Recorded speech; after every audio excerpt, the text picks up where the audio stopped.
ভাৰতবৰ্ষত আজিকালি ৰাজনীতি বহু তললৈ গ'ল। হয়তো সেই কাৰণে মানুহে ৰাজনীতিক ঘৃণা কৰিবলৈ লৈছে।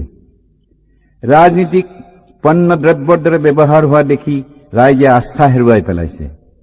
হিন্দু, মুছলমান, শিখ, ইছাইৰ মাজত এক প্ৰাচীৰ থিয় কৰাই চতুৰ ৰাজনীতিকে জাত পাতৰ ৰাজনীতিৰে ক্ষমতা লাভৰ প্ৰতিযোগিতাত হাত উজান দিছে।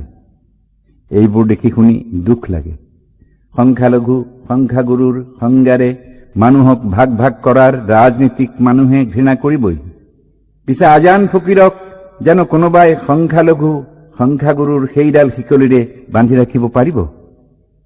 সেয়ে মই গাইছিলো,